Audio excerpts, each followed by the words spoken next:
Imagine-toi aller au travail chaque jour avec une tension qui te pèse dans le dos, des erreurs qui s'accumulent sans que tu comprennes pourquoi.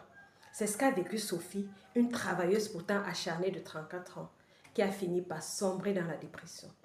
Et si je te disais que ce qui lui est arrivé pourrait t'arriver à toi aussi, à moi ou à n'importe lequel d'entre nous. Bonjour et bienvenue sur ma chaîne. Je suis Sidonie, passionnée de sécurité. Ici, je te partage des conseils simples et pratiques pour améliorer ta sécurité au quotidien. Dans cette vidéo, tu vas découvrir les risques psychosociaux. Ce sont des dangers invisibles qui guettent tout travailleur, peu importe son domaine d'activité. Reste avec moi parce qu'on va voir ensemble comment les reconnaître et surtout comment ne pas les laisser s'installer dans nos vies.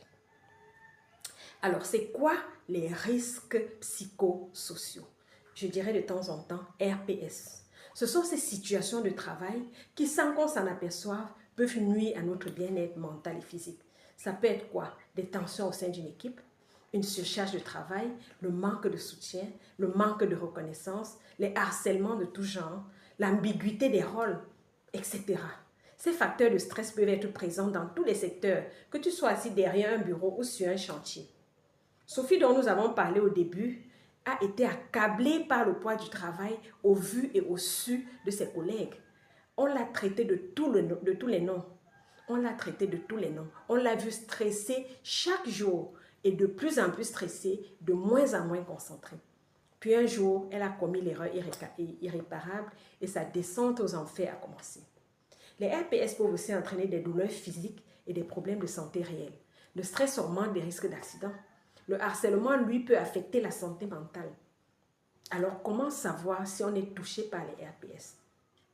Voici quelques signaux d'alerte. Une fatigue persistante, l'irritabilité, ça veut dire au moindre quoi on s'énerve, la baisse de motivation, etc. Parfois, c'est beaucoup plus subtil, comme ce stress constant qui monte dès qu'on pense au travail. Parfois, on a comme des palpitations dès qu'on pense au travail. Ces signes peuvent être visibles, mais leurs effets sont bien réels.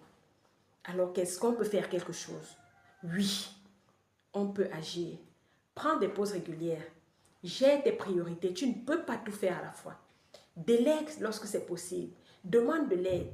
Confie-toi à quelqu'un de confiance. Fais du sport. Apprends à dire non lorsque les demandes sont excessives et respecte tes propres limites. Prends le temps de te détendre.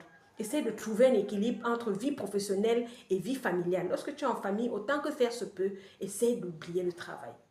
Ça peut t'aider à gérer ces risques. Faisons d'ailleurs un exercice simple qui pourrait t'aider. Prends une grande inspiration.